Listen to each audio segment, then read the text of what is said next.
We are introducing a brand new segment tonight. It's called Buzzer Beaters. We're going to be focusing on businesses that have pulled through the recession by finding new ways to adapt to our new environment. What better place to start than in the decimated housing market? Steve Brooks is CEO of Grand Homes in North Texas. His home building company nearly collapsed after the financial crisis hit, but today is a backlog of orders ready to fill. So how did he do it? Steve Brooks joins us now from Dallas. First of all, congratulations, Steve. We love when businesses manage to pull through tough times, but 2008, we don't want to whitewash it all. That was a tough year. How did you break out of the bad times? Well, it was really tough. We sold two houses between August and December during the financial meltdown, and those two canceled.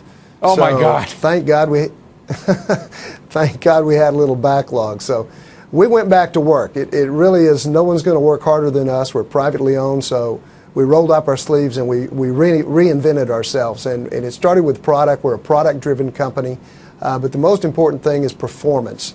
And during a recession, we don't have the luxury of printing money, so we've got to make cutbacks. And we made cutbacks and kept a core of people with positive attitude to help us get through. And that's the lessons we learned from a great role model here at Southwest Airlines, is that people matter and people have got to be first if you're a high-performance industry. So reinventing the product, make it energy efficient, value engineered it. We were able to create a value engineered product, a very attractive house that we could sell for the price of resales. And of course, when you put an energy efficient product today, which will save you 20 to 40% on your energy bill, up against a resale or used home, then you're going to get your fair share of the market. By the way, these are beautiful homes. I'm looking at them right now, and I can imagine. I live in Manhattan, so I'm one of those idiots whose one bedroom apartment is probably worth as much as his beautiful 3,000 square foot house. How much do they sell for?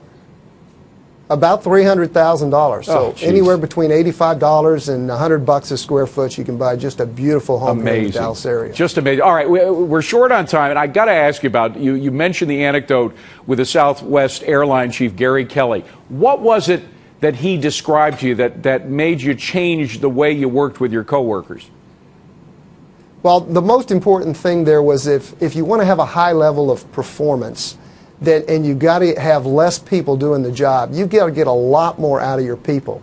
So they put people first, and their mission statements was basically take care of people and they'll take care of the customers. So we really focused internally on our internal customers and our employees and really created a strategy of people matter and really looking out for the best interests of our employees. How specifically do you do that, Stephen? I want to ask specifics. Is it by promoting them more frequently or what?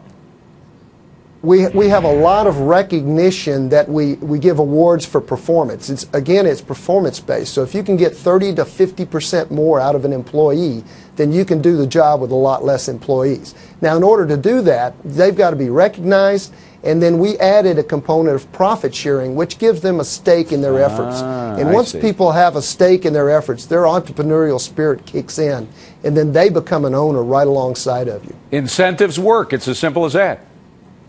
Absolutely. You got to share, and you got to share the effort, you got to share the results, and you got to share the well-being. Well, once again, congratulations. They're great messages for any company. I mean, the product-specific stuff is specific to the home market, but what you can do with employees, everybody could learn from that. Stephen Brooks, CEO of Grand Homes, great to have you. Thanks for coming in, Stephen. Thank you, David. Appreciate it.